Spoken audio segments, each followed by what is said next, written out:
What's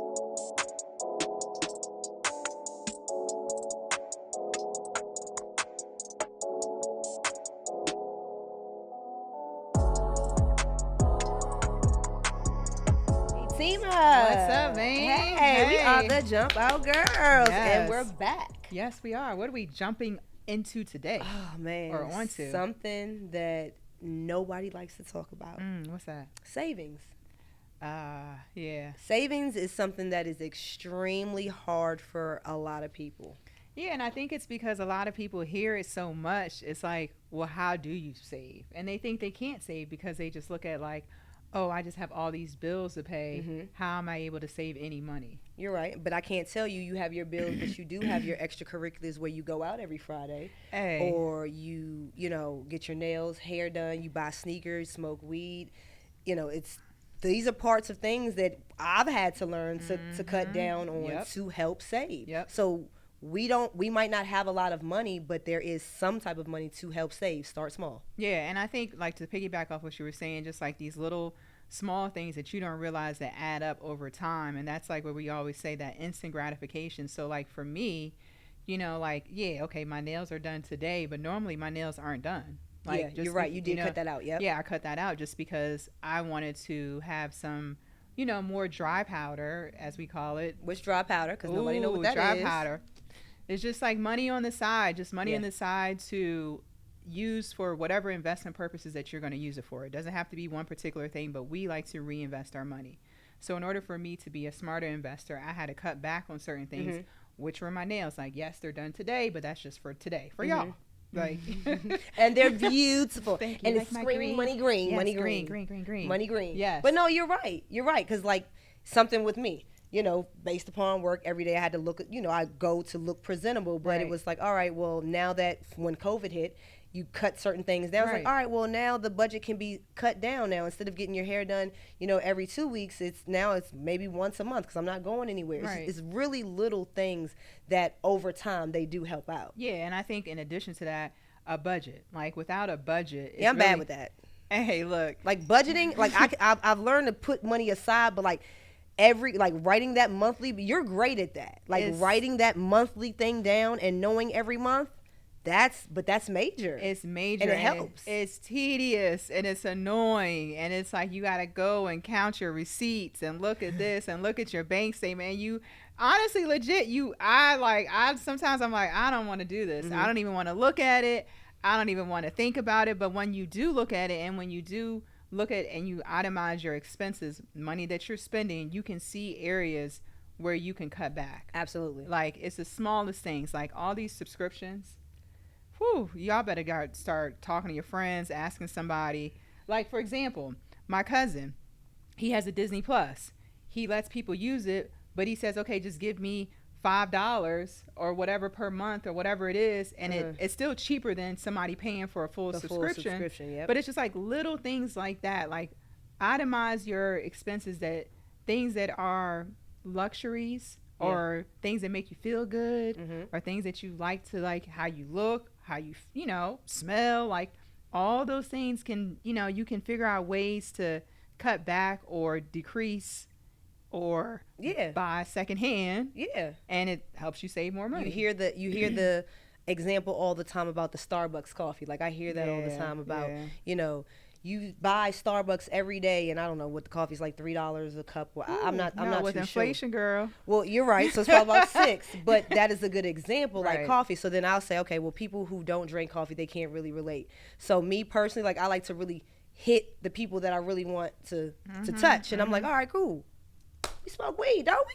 I mean, I'm not saying, I'm not putting it out on anybody, but weed is very costly. Let's just talk about it. Yeah. I don't know the budgets or whatever, but I'm gonna just say, roughly, for what I can remember, $20 a day, $40, it's $40 a day now, inflation. The $20 bags have gone up, now they're $40. Yep. That's $40 a day, and I'm assuming if you do 5 days a week, let's just do that. Yeah. 5 days a week. What's that, $200? Yeah. Right? Yeah. Yeah, $200. Yeah. $200 a week just on an extracurricular activity. You're smoking $200 a week away.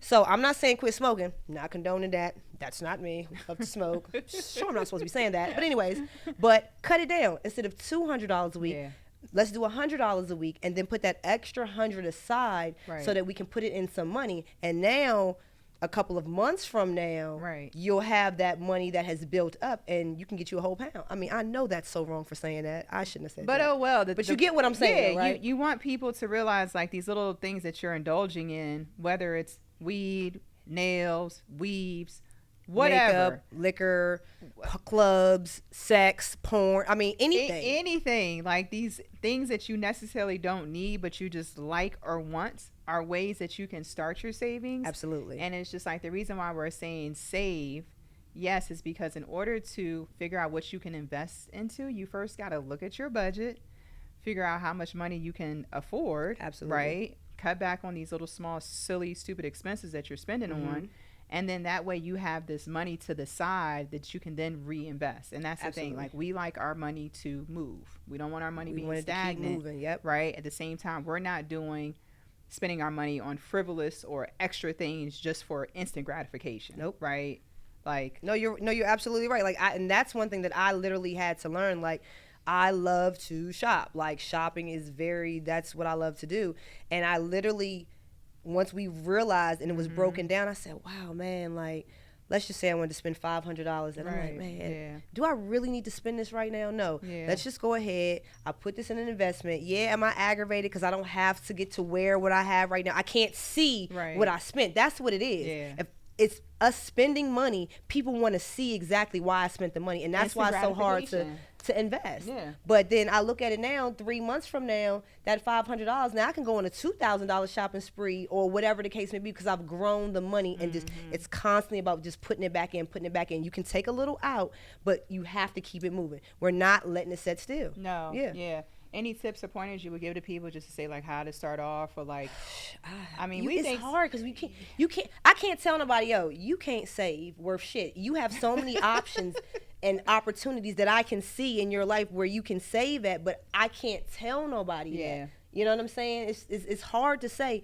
I see you spending $1,000 on weave for your hair, like hair expenses every month. Sis, cut back on that. Because it's like, well, who are you to tell me how to spend my money that I work for? Right, yeah. So maybe we'll tell people, start small, right? Yeah. Start small. Start with just cutting back your everyday expenses that you don't need. You don't have to get your nails done every week. You don't have to get your nails done every month, right? Start small. Maybe do 10% of your income. Do 5%, like, so that way you can see it grow. But you have to be patient. You have to like not think about that instant gratification. You have to like have the diligence to say, okay, I'm actively going to do this in order to then I can move my money in a different place and not just be in the same predicament that I was in last year, because you keep doing the same. Because you were just thinking about today. You were not thinking about next year. Right. And we want more people to start understanding, like, be grateful in life. Know you're going to be here 5 years from now. So set up something so you can have for 5 years from now. I feel like when people are like, I can't see past tomorrow, I understand what they're saying based upon certain circumstances. But for me, as far as like a whole energy thing, I feel like that's bringing down, like, tomorrow might not come. I can see past tomorrow, baby. Right. I can see to 100 years old. Right. Because that's where I want to go. Right. So I feel like if we start learning to look past today as well, it will help us understand that what we do today will help for next week or next year. Yes. We have to learn to look at the bigger picture and not just today. Yep. Yeah. So save, people. Save. Jump on the savings. Jump on it. Like, savings is cool. Like, step by step, little bit at a time. Don't go out and say I gotta save my whole check or half of a check or whatever. Just a little bit at a time. Yeah. I think we'll be all right. I think everybody will be all right with just a little bit, right? A little bit. Yeah. Just a little all bit. right. So we hit y'all with savings. Hopefully you all got a little bit from this. And if you did not, how about y'all hit us in the little comments and tell us what y'all want to know a little bit more, and then maybe we can respond and hit you up, right? All right. All right. We out. We out.